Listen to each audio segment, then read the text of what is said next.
Assalamualaikum warahmatullahi wabarakatuh. Perkenalkan, nama saya Sandi Maulana Sigit dari Prodi Manajemen A, akan memaparkan materi mengenai lingkungan bisnis atau business environment.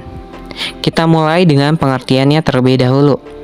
Lingkungan bisnis adalah segala sesuatu yang mempengaruhi aktivitas bisnis dalam suatu organisasi. Menurut Madura Jeff dalam bukunya Pengantar Bisnis, lingkungan bisnis adalah faktor dasar bagi keberhasilan dan kesuksesan sebuah bisnis.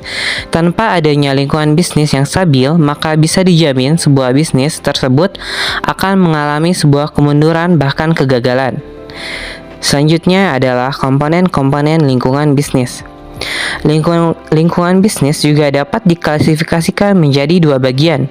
Menurut sebagian pakar ekonom, yaitu lingkungan internal dan lingkungan eksternal. Komponen lingkungan internal dipengaruhi oleh yang pertama adalah tenaga kerja, kedua money, modal, ketiga material atau bahan baku, keempat machine atau perlengkapan atau peralatan produksi, dan yang kelima adalah metode atau cara kerja. Selanjutnya, lingkungan eksternal terbagi lagi menjadi dua, yaitu lingkungan mikro dan lingkungan makro.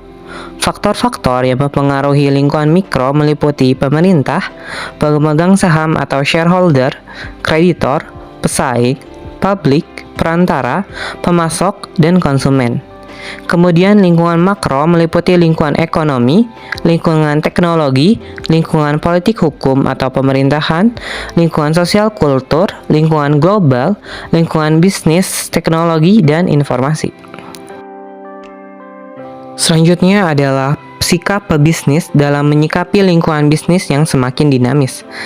Pengamatan terhadap perubahan dan kompleksitas lingkungan membuat para manajer dapat memanfaatkan lingkungan yang berubah dengan 3 langkah, yaitu yang pertama adalah pengamatan lingkungan.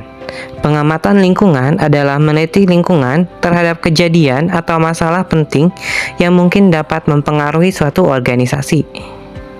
Yang kedua adalah menerjemahkan faktor-faktor lingkungan. Setelah mengamati, kemudian manajer menentukan kejadian dan masalah lingkungan apa yang bermanfaat bagi organisasi.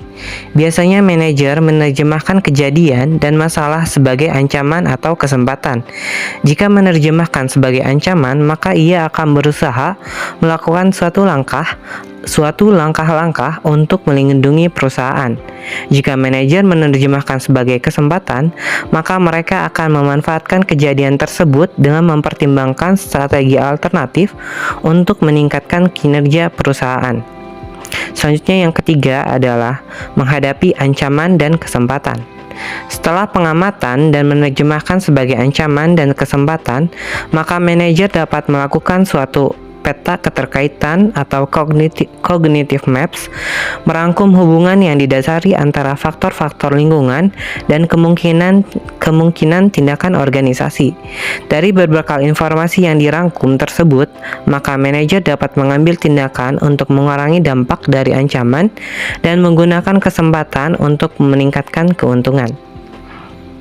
Baik, terima kasih. Sekian dari saya. Kurang lebihnya mohon maaf. Wassalamualaikum warahmatullahi wabarakatuh.